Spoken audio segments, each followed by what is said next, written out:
सभी को नमस्कार। स्वागत है आपके अपने चैनल डेली के current affair and news update में।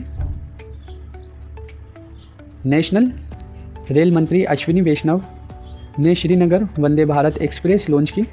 30 अप्रैल को रेल मंत्री अश्विनी वैष्णव ने जम्मू तवी से जम्मू श्रीनगर वंदे भारत एक्सप्रेस को हरी झंडी दिखाई। लॉन्च समारोह में जम्मू कश्मीर के मुख्यमंत्री उमर अब्दुल्ला और केंद्रीय राज्य मंत्री जितेंद्र सिंह भी मौजूद रहे। पहले ये ट्रेन श्रीनगर से काटरा के बीच चलती थी, जिसे अब बढ़ाकर जम्मू तवी तक कर दिया गया है। ये इस क्षेत्र का सबसे व्यस्त रेलवे स्टेशन है। जम्मू श्रीनगर वंदे भारत एक्सप्रेस 2 मई से रेगुलर चलाई जाएगी। जम्मू श्रीनगर एक्सप्रेस ट्रेन से 266 किलोमीटर का सफ़र लगभग 5 घंटे में पूरा होगा। जम्मू श्रीनगर एक्सप्रेस ट्रेन में कोच की क्षमता 8 से बढ़ाकर 20 कर दी गई है। ये ट्रेन सप्ताह में 6 दिन चलाई जाएगी। नेक्स्ट, रक्षा मंत्री राजनाथ सिंह इटली के गुइडो क्रोसेटो से मुलाकात की। 30 अप्रैल को रक्षा मंत्री राजनाथ सिंह ने नई दिल्ली में इटली के रक्षा मंत्री गुइडो क्रोसेटो से मुलाकात की। रक्षा मंत्री राजनाथ सिंह क्रोसेटो के साथ द्विपक्षीय वार्ता की। इस बैठक में आपसी सहयोग और ग्लोबल सिक्योरिटी पर बात हुई। दोनों देशों के प्रमुख ने डिफेंस से जुड़े कई मुद्दों पर चर्चा की, साथ ही रीजनल और ग्लोबल मुद्दों पर बात की। भारत और इटली के बीच रक्षा सहयोग हाल ही के वर्षों में लगातार बढ़ा है। अक्टूबर 2023 में राजनाथ सिंह भी रोम की यात्रा पर गए थे। इटली के रक्षा मंत्री गुइडो क्रोसेटो भारत की पहली आधिकारिक यात्रा पर आए हैं। ये यात्रा रक्षा संबंधों के दायरे को बढ़ाने और जॉइंट डेवलपमेंट, को प्रोडक्शंस और टेक्नोलॉजी शेयरिंग के लिए है। जनवरी 2026 में इंडिया EU ने डिफेंस एंड स्ट्रेटेजिक पार्टनरशिप को लेकर एक MOU साइन किया था। दोनों पक्षों द्वारा समुद्री सुरक्षा, साइबर रक्षा और उन्नत सैन्य प्रौद्योगिकियों जैसे उभरते क्षेत्रों में सहयोग बढ़ाने के तरीके तलाशने की संभावना है। रक्षा मंत्री गुइडो क्रोसेटो ने राजनाथ सिंह से मुलाकात से पहले राष्ट्रीय युद्ध स्मारक पर पुष्पांजलि अर्पित की और गार्ड ऑफ ऑनर का निरीक्षण किया। केंद्रीय रक्षा मंत्री राजनाथ सिंह ने किर्गिस्तान के बिश्केक में शंघाई सहयोग संगठन SCO की रक्षा मंत्रियों की बैठक के मौके पर चीन के रक्षा मंत्री डोंग जून से मुलाकात की। दोनों प्रमुखों की मुलाकात के बाद डिफेंस प्रोडक्शंस और इनोवेशंस में इंडस्ट्री की शेयर होल्डिंग बढ़ाई जा सकती है। नेक्स्ट, DRDO ने हेलीकॉप्टर से short range naval antiship missile launch की। 29 अप्रैल को DRDO और नौसेना ने मिलकर बंगाल की खाड़ी में हेलीकॉप्टर से short range naval antiship NASM-SR missile launch की। इस दौरान मिसाइल को इसे नौसेना के सी किंग हेलीकॉप्टर से लॉन्च किया गया। हेलीकॉप्टर से कुछ ही सेकंड में अंतर पर 2 मिसाइल दागी गईं। दोनों ने जहाज के निचले हिस्से पर सटीक निशाना लगाया। लॉन्च के जरिए भारत ने एक साथ 2 साल्वो लॉन्च क्षमता को परखा। साल्वो यानी एक लॉन्चर से कम समय में ज़्यादा से ज़्यादा मिसाइल दागने की क्षमता। मिसाइल का पूरा नाम NASM-SR का पूरा नाम naval antiship missile short range है। Short range naval antiship missile है जो दुश्मन के रडार सिस्टम को चकमा दे सकती है। उड़ीसा के चांदीपुर की टेस्ट रेंज में लगे रडार, इलेक्ट्रो ऑप्टिकल सिस्टम और टेलीमेट्री के जरिए मिसाइल को पूरी उड़ान और निशाने को ट्रैक किया गया। NASM-SR मिसाइल को DRDO की अलग अलग लैब्स और भारतीय उद्योगों ने मिलकर तैयार किया है। अब इसका उत्पादन भी देश में ही किया जा रहा है। रक्षा मंत्री राजनाथ सिंह ने कहा है कि मिसाइल के बनने से सेना की ताकत काफ़ी बढ़ेगी। NASM-SR मिसाइल हेलीकॉप्टर से तेज और सटीक समुद्री हमला कर सकती है। नेक्स्ट, निधन, भारतीय गोल्फर विजय कुमार का निधन। 29 अप्रैल को भारतीय गोल्फ के मशहूर खिलाड़ी विजय कुमार का निधन हो गया है। वे 57 साल के थे। विजय ने 2002 में इंडियन ओपन जीता था। विजय कुमार भारतीय गोल्फ के सबसे सफल खिलाड़ियों में से शुमार थे। विजय 1995 से 2000 तक 4 बार साल के सर्वश्रेष्ठ खिलाड़ी चुने गए। उन्हें ऑर्डर ऑफ मेरिट का खिताब मिला था। विजय ने 1988 में पेशेवर गोल्फ के रूप में करियर की शुरुआत की। विजय ने 1999 में स्कॉटलैंड के सेंट एंड्रयूज में अल्फ्रेड डनहिल कप में भी भारत का प्रतिनिधित्व किया। भारत में सिर्फ 9 गोल्फर हैं जिसमें से एक खिताब विजय के नाम है। विजय ने professional golf tour of India PGTI और पहले भारतीय सटीक पर कई खिताब जीते।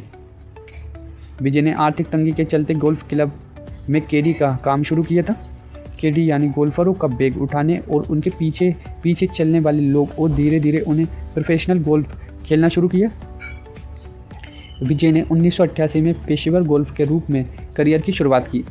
इंटरनेशनल राष्ट्रपति डोनाल्ड ट्रंप की तस्वीर वाले पासपोर्ट जारी होंगे। 29 अप्रैल को अमेरिका ने आज़ादी की 250वीं वर्षगांठ के मौके पर राष्ट्रपति डोनाल्ड ट्रंप की तस्वीर वाले खास पासपोर्ट जारी करने का ऐलान किया। ये लिमिटेड एडिशन नई डिज़ाइन वाले अमेरिकी पासपोर्ट जारी किए जाएंगे। साथ ही इसमें राष्ट्रपति ट्रंप का गोल्डन सिग्नेचर भी होगा। रिपोर्ट के मुताबिक वॉशिंगटन पासपोर्ट एजेंसी से इन पासपोर्ट की शुरुआत होगी। वे पासपोर्ट रिन्यू कराने वालों को यही डिफ़ॉल्ट पासपोर्ट मिलेंगे। साथ ही ऑनलाइन अप्लाई करने वालों और अन्य केंद्रों पर अभी चलाई जा रहे डिज़ाइन वाले पासपोर्ट ही मिलेंगे। पासपोर्ट के पीछे के कवर पर जॉन ट्रिब्यून की पेंटिंग डिक्लेरेशंस ऑफ इंडिपेंडेंस की तस्वीर होगी।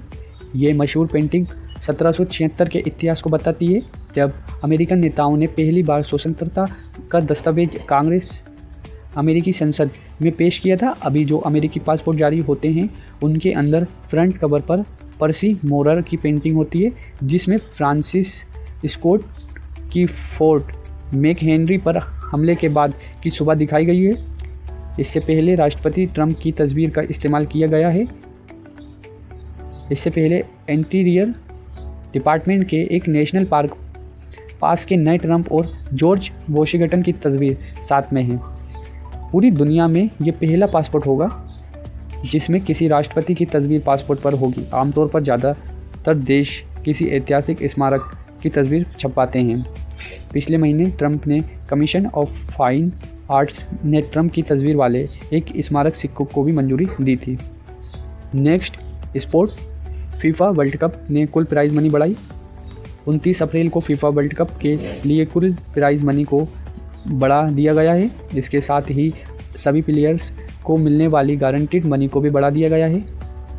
प्राइज़ मनी को $727 मिलियन करीब 6800 करोड़ रुपए से बढ़ाकर $871 मिलियन 8,250 करोड़ रुपए कर दी गई है।